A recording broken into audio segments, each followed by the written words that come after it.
Hello, good afternoon, and welcome to Teleislas News with the most relevant and important news of the day.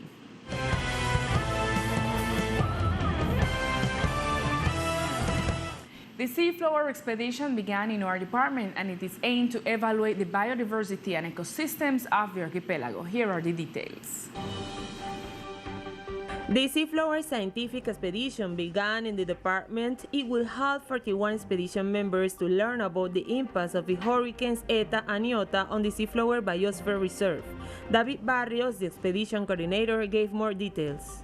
La idea es complementar también todo este trabajo que se tiene con esta información nueva que se va a generar.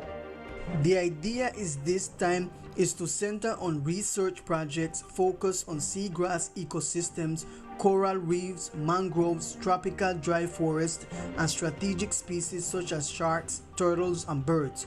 Precisely, the idea of this is also to right away implement strategies, not so much of research and information gathering, but rather of practical restoration, such as the restoration of coral reefs, which has been done with Corallina and the Ministry of Environment. On the impacts of the hurricanes on the ecosystems of the archipelago, our non-recovery strategies will be established for them. The Seaflower scientific expedition will be concluded on July 23rd.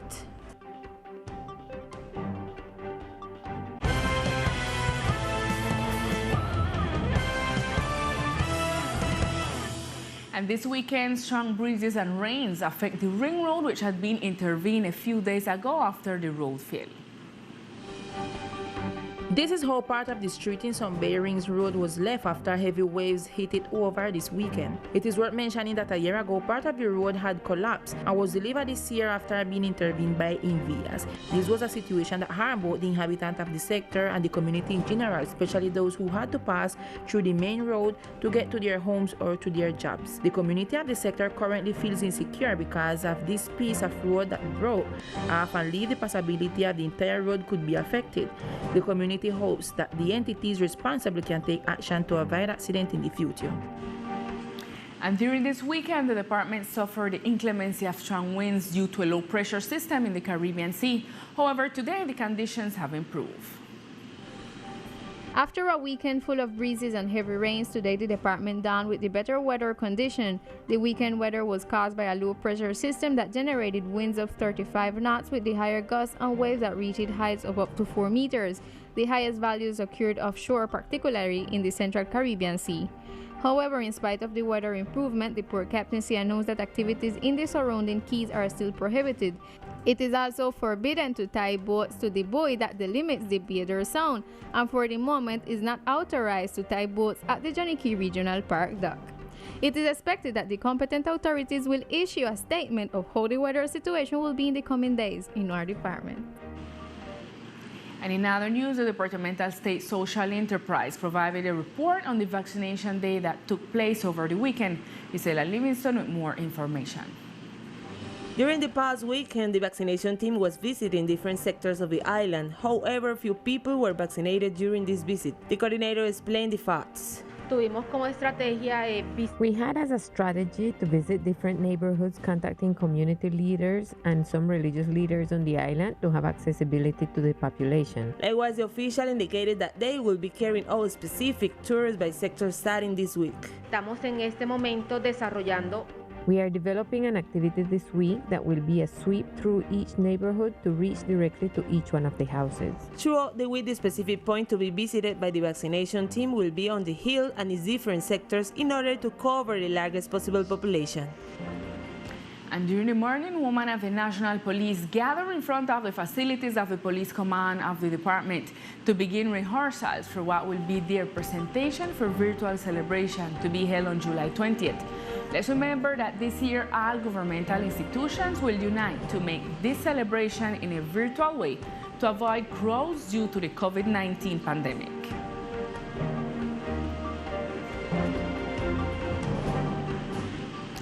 And the community gave their opinion before the cameras of Teleislas News about the considerable increase in the accident rates of type vehicles on the island. During the last weekends, the accidents of mule-type vehicles have been in considerable increase. Regarding this, the community of the department manifests that it is indispensable to have a better control that avoid more tragedies in the department. These accidents have increased. I said that it can be blamed on the traffic police and sometimes on the traffic lights, which are not working. You don't see the traffic police working or doing anything, so that is the problem. It seems to me that we should have much more control on the leasing of these off-road vehicles. Since the tourists, they do not even have the training or a license at the least. These accidents occur because they put the children to drive or their wives, but none of them has experience in driving, and that is why I think these accidents are occurring. On these controls in recent days, the head of the mobility portfolio said that they will start with control days to avoid these accidents. We as the Secretariat of Mobility are planning to take preventive measures with this type of vehicles because the biggest concern is that generally those responsible for renting these vehicles do not take into account that frequent accidents occur due to the drunkenness of people. We have also noticed that some of these vehicles are not complying with their SOAT. They are not complying with their mechanical inspection. Some do not have their runt. Therefore, by the Mobility Secretariat, we will advance preventive operations. It is important to emphasize that these accidents have increased considerably after the opening of the tourism sector in the department. And regarding issues that benefit the islands, the director of the knowledge transfer and the use of Ministry of Technology, Science and Innovation indicated that his office has been working with the archipelago. With agreements for innovation, we have an initiative with Polinova that works in the generation of innovation with the business sector, and that points to the improvement of products and services through science, technology, and innovation projects. The official also spoke of other issues that could benefit the islands.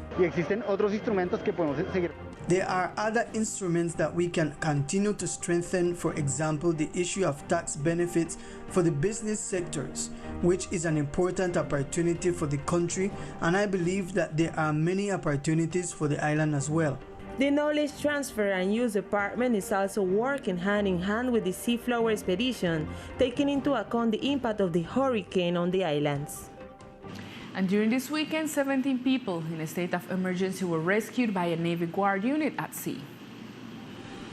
According to the communique issued by the Navy, a Coast Guard unit of the Colombian Navy attached to the specific command of San Andres and Old Providence rescued 17 Colombians, among them an elderly man and a minor, who were adrift after the boat in which they were being transported was collided by a private boat, which then fled. They managed to conduct a search and rescue operation and humanitarian assistance to 17 citizens who were on board a pontoon boat, including an elderly man and a minor who had physical injuries after a possible collision caused by another boat that was transiting the entire bay. The facts were known by the crew members of the naval institution after receiving an emergency call from the captain of the vessel named Mr. Camille, who reported that the vessel was damaged at the dock located at the cultural house where the collision was took place. The pontoon was taken to the tourist dock of Cotton Key, where those two people who were affected were evacuated through the Emergency Regulation Center for treatment. Thanks to the time information provided by some sailors, the vessel Josette the First, presumed responsible for the incident, was interdicted and immobilized.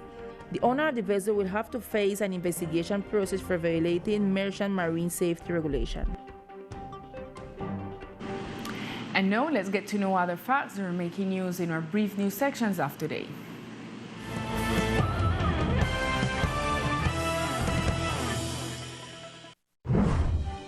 The Group of Environmental and Ecological Protection of the National Police conducted during this weekend in the department a campaign against animal abuse where line 141 was announced for the community to report any case of abuse or trafficking of flora and fauna.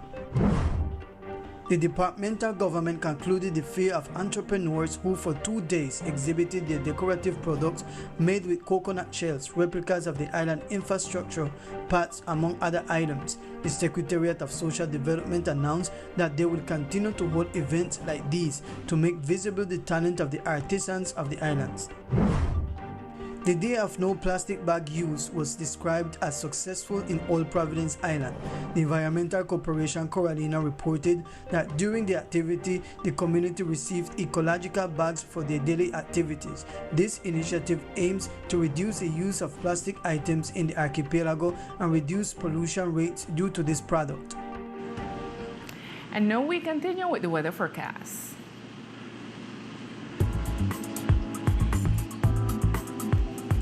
The weather forecast for today, July 12th. In the coastal area of archipelago, the sky is mainly cloudy. Temperature is 29 degrees Celsius with wind from the northeast direction with intensities of 29 km per hour. Humidity forecast is of 73% and probability of precipitation is of 14%.